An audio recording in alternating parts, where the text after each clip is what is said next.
అదే RTV app వార్తల్ని క్షణాల్లో చదివే అవకాశం ఉంటుంది. ఒక న్యూస్ పేపర్, ఒక టెలివిజన్ ఛానల్ మీ చేతుల్లో ఎప్పుడూ ఉంటాయి.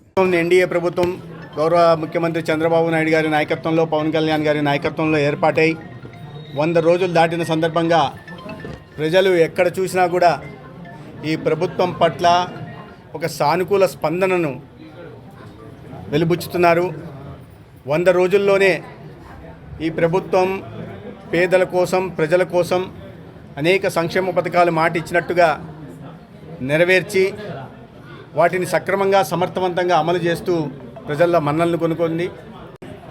లేదా అన్న క్యాంటీన్ల పునఃప్రారంభం కానీ, లేదా డిఎస్టీ ద్వారా 16,500 ఉద్యోగాల కల్పన కానీ, లేదా నైపుణ్య శిక్షణ ద్వారా స్కిల్ సెన్సెస్ తెచ్చి ఉద్యోగ ఉపాధి అవకాశాలు కల్పించే ప్రయత్నం కానీ, లేదా గ్రామాలకి 1,600 కోట్ల పైగా నిధులు 15th ఫైనాన్స్ కమిషన్ ద్వారా ఇవ్వడం కానీ, ధాన్యం పైన రైతులకు ఉన్న బకాయిలు చెల్లించే ప్రయత్నం కానీ, చేనేతలకు జీఎస్టీ రద్దు చేయడం కానీ, లేదా పెద్ద ఎత్తున పేదలకి ఇళ్ల నిర్మాణం చేపట్టే ప్రయత్నం కానీ ప్రజలు ఇవాళ సంతోషాన్ని వ్యక్తపరుస్తున్నారు. అదే సమయంలో ఎక్కడ పోయినా కూడా అంటే అభివృద్ధికి సంబంధించిన పోలవరం కానీ, లేదా అమరావతి కానీ, లేదా మెట్రో రైలుకు సంబంధించి ప్రతిపాదనలు కానీ, లేదా 7-8 జిల్లాలకి, వెనుకబడిన జిల్లాలకి ప్రత్యేక ప్యాకేజీ కానీ, ఇతరత్ర అభివృద్ధి కార్యక్రమాలలో కూడా ఇవాళ ఈ ప్రభుత్వం సానుకూలంగా ఉంటూ గౌరవ ముఖ్యమంత్రి గారు పదే ఢిల్లీకి వెళ్తూ కేంద్రం నుంచి రావాల్సిన నిధుల కన్నా ఎక్కువ మొత్తంలో తీసుకొస్తున్నారు. ఇదంతా ఒక బట్టి గత 5 సంవత్సరాల్లో ఎటువంటి రాక్షస పాలన, ప్రజా వ్యతిరేక పాలన సాగిందనేది మనకు తెలుసు. అదృష్టవశాత్తు ఈ కొత్త ప్రభుత్వం వచ్చిన తర్వాత వాళ్ళు తెచ్చిన ఒక రాక్షస చట్టం ఏదైతే ఉందో, నల్ల చట్టం, ల్యాండ్ టైటిలింగ్, దాన్ని వెంటనే రద్దు చేయడం ప్రజలు సంతోషాన్ని వ్యక్తపరుస్తున్నారు. లేకుంటే ప్రజల ఆస్తులకు రక్షణ లేకుండా పూర్తిగా అద్దంలో వాళ్ళు చేసుకున్న ఆస్తులు, కబ్జాలు చేసుకున్న ఆస్తులకు చట్టభద్రత కల్పిస్తున్నాయి. భవిష్యత్తులో చేయబోయే ఆస్తులు, కబ్జా చేయబోయే ఆస్తులు కూడా చట్టభద్రత కల్పించాలనే ఉద్దేశంతో లైన్ టైటిల్ యాక్ట్ తేవడం జరిగింది. దాన్ని రద్దు చేయడం పట్ల కూడా ప్రజలు సంతోషంగా ఉన్నారు.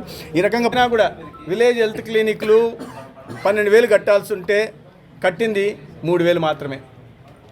ప్రైమరీ హెల్త్ క్లినిక్ల పరిస్థితి దారుణంగా ఉంది. ప్రతి బిల్డింగ్ కూడా శిథిలావస్థలో ఉంది.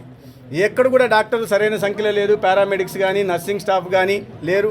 ఇక టీచింగ్ హాస్పిటల్స్లో పెద్ద ఎత్తున బోధనా సిబ్బంది కొరత ఉంది.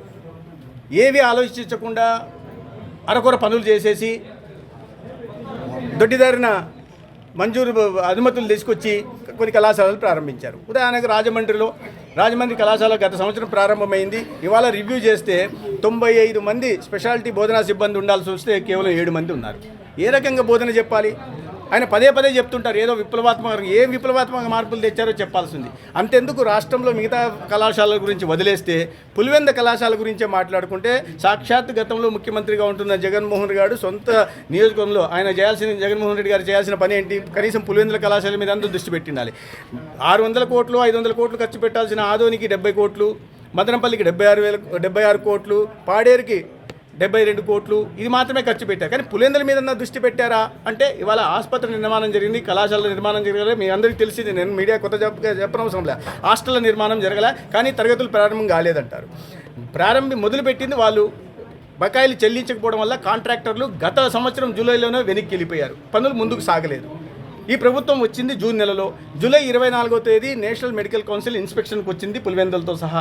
ఇచ్చి ఇక్కడ ఏమి అరకొర ఉన్నాయి, చాలా గ్యాప్స్ ఉన్నాయి, మౌలిక సదుపాయాల కల్పన లేదు. మరీ ముఖ్యంగా ఫ్యాకల్టీ డెఫిషియన్సీ 48% ఉంది. 48% బోధనా సిబ్బంది లేకుండా కళాశాల సాధ్యమే కాదనే ఉద్దేశంతో వాళ్ళు అనుమతిని నిరాకరించారు. ఏ రకంగా మొదలు పెట్టాలో జగన్మోహన్ రెడ్డి గారు చెప్పాలా. మరిన్ని వీడియోస్ కోసం ఛానల్ ని సబ్స్క్రైబ్ చేయండి. లేటెస్ట్ అప్డేట్స్ కోసం వాట్సాప్ ఛానల్ ని ఫాలో చేయండి. అండ్ లింక్ డిస్క్రిప్షన్ లో ఉంది.